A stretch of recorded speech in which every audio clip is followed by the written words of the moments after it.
Hello students, welcome back again on my YouTube channel my exam solution. Student, आज की इस video का हमारा टॉपिक है हित समूह एवं नीति निर्माण। आपकी एलए पॉलिटिकल साइंस की जो बुक है MPS 03 का, उसका ही एक यूनिट है, ये यूनिट 17। इसमें हम जानेंगे हित समूह क्या होते हैं और कैसे ये बनते हैं और क्या इनका जो है पॉलिटिक्स में, राजनीति में क्या इन्वॉल्वमेंट है, इसके बारे में आपका पूरा चैप्टर है ये। इसमें जो भी इम्पोर्टेंट चीज़ें आपको पूछी जाती हैं एग्ज़ाम में, उन चीज़ों को मैं बताऊंगी। और आपका पूरा चैप्टर में जो भी चीज़ें इंपॉर्टेंट पूछी जाती हैं और जिस पे क्वेश्चन बनते हैं, उसको भी हम यहाँ पे डिस्कस करेंगे। और पूरा चैप्टर यहाँ पे जो है आपका क्लियर हो जाएगा, मतलब इसके बाद आपका कोई भी डाउट इस चैप्टर से नहीं रहेगा। और स्टूडेंट्स, मैं आपको माय एग्ज़ाम सॉल्यूशन पे MPS 03 के और आपकी MA पॉलिटिकल साइंस की जितनी भी बुक्स हैं, उन सभी के चैप्टर्स जो है अपने चैनल माय एग्ज़ाम सॉल्यूशन पे डालती रहूँगी। तो आप हमारे चैनल के साथ जुड़े रहिए और आपको जो है ये सारे ही चैप्टर्स मिलते रहेंगे। और ये चैप्टर्स मैंने इग्नू का मटेरियल यूज़ करके बनाया है, यानी आपकी इग्नू की जो बुक होती है काफ़ी लेंथी होती है, हार्ड लैंग्वेज में वहाँ पे लिखा होता है। यहाँ पे मैंने उसी बुक को आपके लिए इजी करके वो चैप्टर और इजी वर्ड्स में यहाँ पे जो है आपके लिए नोट्स भी बनाए हैं, तो आप वो भी हमसे ले सकते हैं। तो पहले हम देख लेते हैं इस लेक्चर वीडियो को, जिसमें आपका टॉपिक है हित समूह। हित समूह एवं नीति निर्माण आपके ये चैप्टर नेम है। और हित समूह क्या होते हैं, हित समूह मतलब इसमें आपको यही दे रखा है हित समूह की क्या महत्व है, क्या मतलब वो होते हैं और उनका इन्वॉल्वमेंट जो है जैसे बढ़ता जा रहा है, उसके बारे में आपको यहाँ पे मैं बताऊंगी। तो हित समूह पहले तो हम जानेंगे क्या होते हैं। हित समूह वह संस्था है जो सरकार का अंश हुए बिना निजी तथा समर्थकों के हित के लिए सार्वजनिक नीति को प्रभावित करने का प्रयास करते हैं। हित समूह कौन होते हैं? ये कोई सरकार नहीं है, सरकार तो हम सबके लिए कार्य कर ही रही है, नीतियाँ बना ही रही है, पर ये जो हित समूह होते हैं ये लोगों के हित के लिए कार्य करते हैं। जो एक मतलब एक समूह होता है और वो और भी लोगों को इकट्ठा करते हैं अपने साथ, जिनकी भी कुछ मांगें होती हैं या समाज में उनका जो भी उनका अधिकार उनसे या फिर उन्हें नहीं दिए जा रहे हैं, तो ऐसे लोगों की ये जो है आवाज़ उठाते हैं हित समूह। तो ये लोगों के हितों को पूरा करते हैं। एक ऐसी संस्था है ये जो कि सरकार से जुड़ी हुई तो नहीं है, उसका अंश हुए बिना ये जो है अपने जो भी मतलब नीचे के जो भी लोग होते हैं उनके साथ मिलकर ये कार्य करती हैं। सरकार के साथ नहीं है, ये सरकार से थोड़ी नीचे आती हैं और ये जो है सामाजिक कार्य करती हैं। तो इन्हें जो है इनके समर्थकों के हित के लिए सार्वजनिक नीति को प्रभावित करने का प्रयास करती हैं। यानी जो भी इनके समर्थक होते हैं उनको जो भी उनकी जो है मांगे हैं उनको पूरा करने का ये प्रयास करती हैं, राज्य के समक्ष रखती हैं, ये सरकार के समक्ष जो भी लोगों की मांगे हैं। अब वो यहाँ पे बीच में हित समूह आ गए हैं, सरकार और लोगों के बीच, जो कि लोगों की मांगे को सुन रहे हैं और उसे सरकार के समक्ष रख रहे हैं कि ये लोगों की मांगे है और ये पूरी की जानी चाहिए। तो ये उन लोगों को बढ़ावा भी देते हैं अपनी मांगे पूरी करने के लिए, और इन्हें कहा जाता है हित समूह। और आज के टाइम में इनका इन्वॉल्वमेंट जो है काफ़ी बढ़ता जा रहा है। हित समूह मतलब ज़्यादातर जैसे हित समूह कोई NGOs भी हो सकते हैं, NGOs या फिर कोई संगठन जो होते हैं, ये क्या करते हैं, एक संगठन होता है जो कि लोगों की जो भी मांगे नहीं सरकार द्वारा सुनी जाती है उन पे ध्यान देते हैं। तो एक तरह से ये सरकार का काम भी यहाँ पे इजी करते हैं और जो है सरकार के समक्ष जो है हमारी मांगों को रखते हैं। तो अब इनकी महत्वता जो है हमारे समाज में ज़्यादा बढ़ती जा रही है सरकार के कंपैरिजन में। तो इसको और जानेंगे अब हम। लोकतंत्र एवं हित समूह, ये लोकतंत्र एवं हित समूह यानी कि जो है लोकतंत्र में अब जो लोगों का तंत्र है, इसमें अब हित समूहों का क्या योगदान बढ़ता जा रहा है, और सरकार जो है इसमें सरकार का इन्वॉल्वमेंट अब कम होता जा रहा है और हित समूह जो है वो अब जो है ज़्यादा लोकप्रिय होती जा रही है। तो 1960 के दशक में राजनीति का विस्तार हुआ तथा स्वतंत्रता, अधिकार और राजनीतिक सहभागिता जैसे लोकतांत्रिक आदर्शों का विकास हुआ। यानी कि 1960 के दशक के बाद क्या हो गया, लोकतंत्र हो गया, सरकार की तरह जो है सरकार में जो है लोगों का इन्वॉल्वमेंट अब बढ़ने लग गया। पर राजनीतिक दल जिन्होंने अब तक समाज का प्रतिनिधित्व किया था, अभी तक प्रतिनिधित्व कौन कर रहे थे, राजनीतिक दल, जो कि सरकारें होती हैं, जो कि सरकार द्वारा चुने जाते हैं, जो भी जैसे शिक्षा मंत्री होते हैं, ये सब जो है हमारी जो है सरकार से नीचे आती है, सरकार इन संगठनों को बनाती है, राजनीतिक दल हैं ये, और ये हमारी मांगों को सुन रहे थे अभी तक, पर समाज का इन्होंने अभी तक प्रतिनिधित्व किया। आज वे ना तो लोगों की मांगों तथा परीक्षाओं के, अब यहाँ पे स्टूडेंट्स अपेक्षाएं हैं, यानी कि अपेक्षाओं के वास्तविक प्रतिनिधि थे, और ना ही सार्वजनिक क्षेत्र का वास्तविक प्रतिनिधित्व कर पा रहे हैं।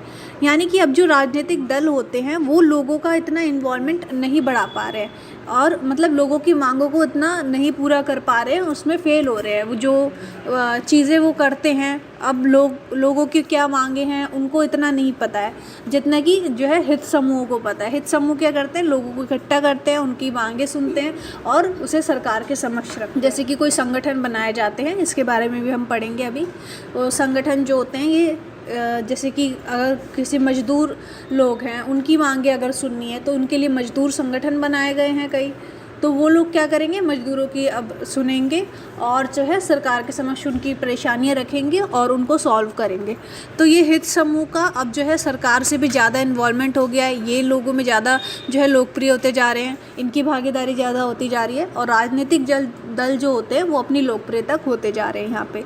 अब तो वो मतलब कि ना ही जो है उनकी मांगों और अपेक्षाओं का वास्तविक प्रतिनिधित्व कर पा रहे हैं कि लोगों की क्या मांगे हैं और अपेक्षाएं हैं, वो उनको सरकार को इतना नहीं पता है जितना कि हित समूहों को पता है। तो ये हित समूह जो है अब जो है लोगों की मांगे सुनते हैं, और ये सरकार के अंतर्गत नहीं आते हैं, ये अपने आप ही एक NGOs बनाते हैं, कुछ लोगों के समूह जो होते हैं जो कि इन लोगों के लिए कार्य करते हैं। और ये कुछ समूह ऐसे भी होते हैं जो राजनीतिक दल द्वारा भी बनाए जाते हैं। तो इन्हीं समूहों के बारे में अब हम पढ़ेंगे, कौन कौन से समूह होते हैं ये। हित समूह की विशेषताएं भी हम जानेंगे, यानी कि इनका जो है संख्या, सघनता या फिर प्रतिनिधित्व क्षेत्र इनका कितना है, कितना प्रतिनिधित्व जो है ये इन्वॉल्वमेंट जो है, या फिर अपना कितना प्रतिनिधित्व ये कर सकते हैं हमारे समाज में, और किस प्रकार के ये होते हैं। तो आल्सन ने हित समूह की 3 श्रेणियाँ यहाँ पे बताई हैं। आल्सन के अनुसार पहला जो समूह होते हैं वो होते हैं विशेष अधिकार युक्त, यानी कि जिनके पास ज़्यादा अधिकार होते हैं। तो ये ज़्यादा महत्व होता है इन समूहों का। 3 तरह के होते हैं, एक विशेष अधिकार, और एक होते हैं मध्यवर्ती, और एक होते हैं अंतर्निर्मित समूह या गुप्त समूह। यानी कि सबसे जो लोकप्रिय होंगे, सबसे जो जिनके पास ज़्यादा अधिकार होंगे वो होगा विशेष अधिकार युक्त समूह, और मध्यवर्ती समूह जो कि विशेष अधिकार युक्त से थोड़ा नीचे होंगे। इनका जो है इन समूहों के मुकाबले ये थोड़े कमज़ोर होंगे, और उससे भी कमज़ोर होते हैं गुप्त समूह जो कि एक सीमित जगह तक ही कार्य करते हैं।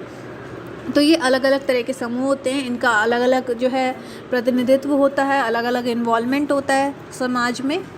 और आल्सन ने जो है ये 3 श्रेणियाँ बताई है।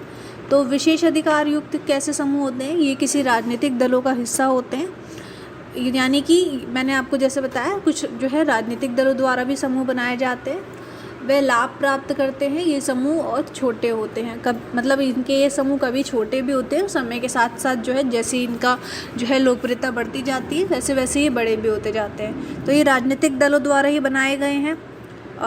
इनके एग्जाम्पल हैं जैसे मजदूर किसान संघर्ष समिति या भारतीय राष्ट्रीय ट्रेड यूनियन कांग्रेस, जो कि है व्यापार के लिए कार्य करती है या फिर मजदूरों के लिए जो है यहाँ पे संघर्ष करती हैं, मजदूरों को उनके हक मिलने चाहिए। तो ये विशेष अधिकार इनको प्राप्त होते हैं, सरकार द्वारा ये बनाए गए हैं, तो सरकार को से इनको फ़ायदा भी हो रहा होता है, और जो है मजदूरों की अगर ये उनका जो है एक उन्होंने हित ले लिया, यानी मजदूरों का एक जो है जो भी उनकी मांगे सुनी जानी थी इन्होंने पूरी कर दी, तो अब क्या है सरकार का काम यहाँ पे आसान हो गया है सरकार में, और इनका जो भी मतलब सरकार में अब जो है मजदूर ज़्यादा हक यहाँ पे देते हैं उन्हें। इस वजह से मजदूर किसान संघर्ष समिति और भारतीय राष्ट्रीय ट्रेड यूनियन कांग्रेस जो है इनको विशेष अधिकार प्राप्त होता है, और ये जो है अब हमारे समाज में ज़्यादा इन्वॉल्वमेंट इनका हो रहा है।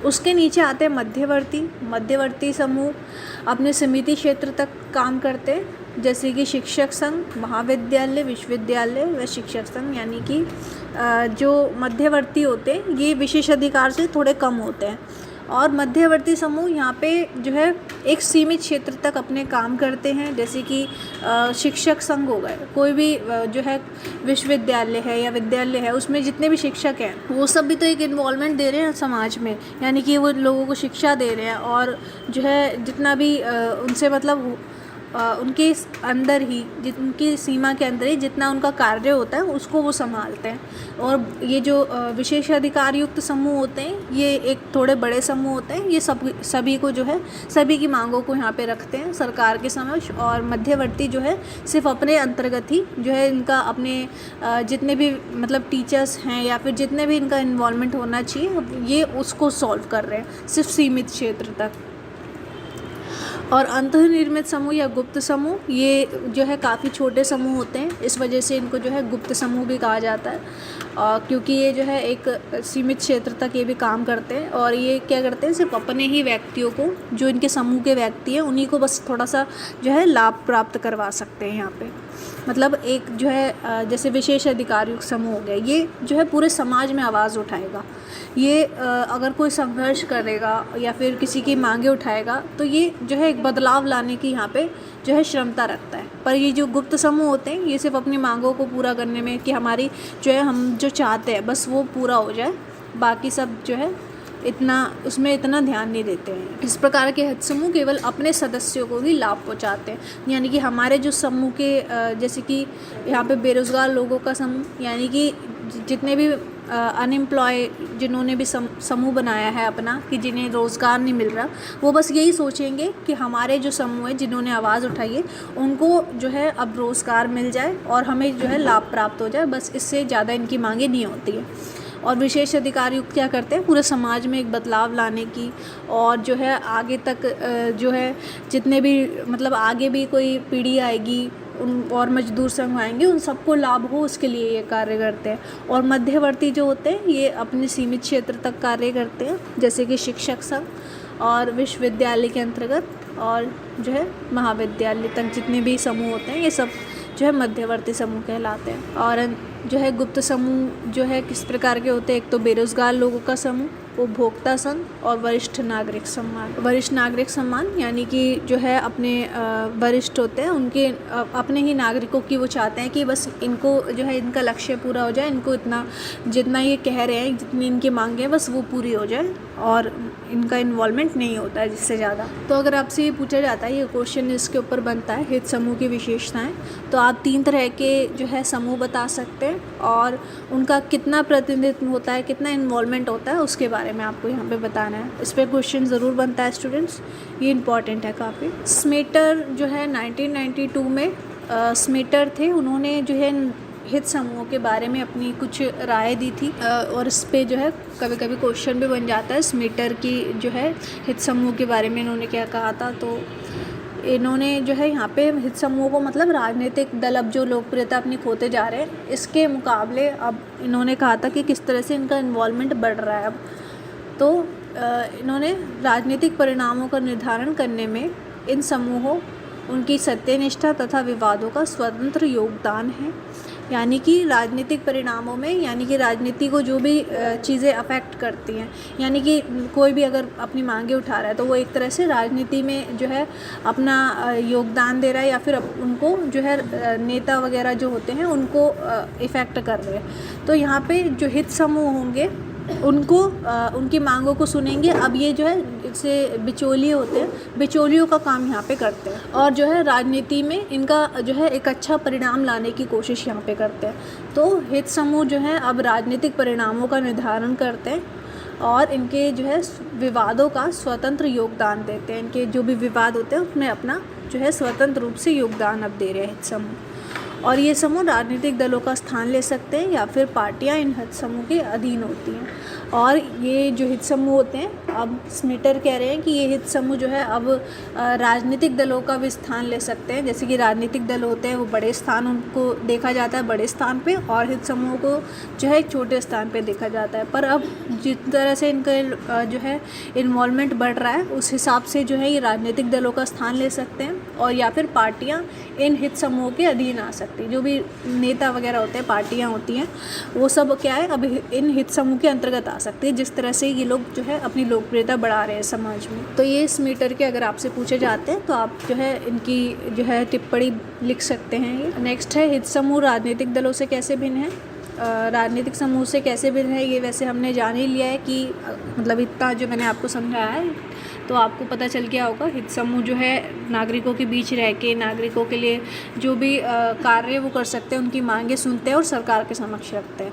तो यहाँ पे हित समूह की अलग पहचान है। राजनीतिक दल अलग होते हैं जो अपनी लोकप्रियता खोते जा रहे हैं और इनका जो है इन्वॉल्वमेंट भी अब कम होता जा रहा है। इस तरह से जो है ये अपने हित समूह और राजनीतिक दलों से भिन्न है। इसके सिवाय मत प्राप्ति के तरीके निकालना, यानी कि हम जो हैं अगर ये मान लीजिए मज़दूरों का ये साथ दे रहे हैं, मज़दूरों को ये बढ़ावा दे रहे हैं, तो अब उनकी मांगे पूरे करके इन्होंने उनका हित जो है अपने हाथ में ले लिया। यानी कि अब वो जिसको भी वोट करेंगे अब जो है इनकी हिसाब से करेंगे, ये जिनको कहेंगे, क्योंकि इन्होंने इसकी मांगे पूरी करी है। तो यहाँ पे ये मत प्राप्ति के तरीके यहाँ पे निकाल लेता है हित समूह, और जो है सरकार को यहाँ पे फ़ायदा होता है इससे। जनसाधारण को समन्वित कर एकजुट करते हैं, यानी कि जो है जो भी जनता है उनकी जो है मांगे पूरे करते हैं और उनको एकजुट करते हैं, अपने साथ मतलब मिलाते हैं, और जो है कुछ भी इनकी मांगे होती है तो उसके खिलाफ विरोध करने में ये उनको बढ़ावा देते हैं। तो सारे जो भी जनसाधारण होते हैं उनको ये एकजुट कर रहे हैं। सरकार का गठन करते हैं, यानी कि सरकार कौन सी चुनी जानी है। अब जो है हित समूह का इतना जो है इन्होंने अपना इन्वॉल्वमेंट बना लिया है समाज में, इतने लोगों को इन्होंने जो है अपनी इतनी लोकप्रियता बढ़ा दी है कि ये अब सरकार का गठन भी कर सकते हैं। और सार्वजनिक नीति तैयार करना तथा हितों को बढ़ावा देना। सार्वजनिक नीति यानी कि जो है समाज में किस प्रकार की नीतियाँ होनी चाहिए जो लोगों की जो है परेशानियों को हल कर सकें, उस तरह की जो है ये सार्वजनिक नीतियाँ तैयार करती हैं और हितों को बढ़ावा देती हैं। यानी कि लोगों के जो भी हित हैं उनको अब जो है बढ़ावा मिलने लग गया है हित समूहों की वजह से। तो इस तरह से हित समूह जो हैं अब राजनीतिक दल से आगे आ रहे हैं। और वही स्मिटर ने भी कहा कि ये जो है धीरे धीरे क्या करने लगेंगे, अपना जो है लोकप्रियता बढ़ाते रहेंगे और ये पार्टियां जो होती हैं ये अब इनके अधीन आ जाएंगी। इतना ये जो है अपना लोकप्रियता इन्होंने बढ़ा ली है। तो आपके पूरे चैप्टर में जो है यही हित समूह के बारे में दे रखा था और मैंने सारी ही इंपॉर्टेंट चीज़ें इन पे क्वेश्चन बनेंगे, तो आप ये पॉइंट्स ज़रूर याद रखें। हित समूह राजनीतिक दलों से कैसे भिन्न है, इस पर क्वेश्चन बन सकता है आपका। हित समूह की विशेषताएं और हित लोकतंत्र एवं हित समूह क्या है, इसके बारे में आपसे पूछा जाएगा, तो आप जो है इसे बता सकते हैं इजीली। 1960 में जो है यहाँ पे लोकतंत्र बढ़ गया था। अब राजनीति जो दल होते हैं वो अब उनका काम था कि लोगों की सुने, पर अब जो है ये अपने लोगों की मांग पूरे करने में इतने समर्थ नहीं हो पा रहे और अब जो है इनके जो हित समूह इन्होंने बनाए हैं उनकी लोकप्रियता यहाँ पे बढ़ रही है। वो अब जो है लोगों की मांगों को ज़्यादा पूरा कर पा रहे हैं। तो लोकतंत्र में जो है हित समूह की मांग अब ज़्यादा बढ़ गई है। तो स्टूडेंट्स मैंने यहाँ पे आपको जो है पॉइंट्स में ही और काफ़ी शॉर्ट में आपको जो है चैप्टर पूरा एक्सप्लेन करने की यहाँ पे कोशिश की है, पर आप जो है हमसे इसके फुल नोट्स भी ले सकते हैं जिसमें आपकी पूरी एक्सप्लेनेशन दी होगी आपके चैप्टर की ईजी वर्ड्स में। आपकी जैसे बुक होती है काफ़ी लेंथी होती है, उसके कंपैरिजन में काफ़ी इजी में आपको पूरा चैप्टर की एक्सप्लेनेशन होगी। कोई भी अगर आपका जैसे क्वेश्चन बनता है तो आप उसको भी पढ़ लेते हैं उन नोट्स को, तो आप इजीली उसका आंसर दे सकते हैं। इंपॉर्टेंट क्वेश्चन भी होंगे हर चैप्टर के। तो आपको अगर स्टूडेंट्स ये वीडियो अच्छा लगा हो, आपको समझ में आया हो हमारा चैप्टर, तो आप वीडियो को लाइक करें और कमेंट करके भी आप हमें बता सकते हैं आपको हमारा वीडियो कैसा लगा। और आप जो है नेक्स्ट टॉपिक अगर आपको कोई चाहिए या मतलब पॉलिटिकल साइंस का कोई भी टॉपिक पे आप चाहते हैं नेक्स्ट वीडियो आए तो वो भी आप हमें बता सकते हैं। तो thank you so much students video को एंड तक देखने के लिए।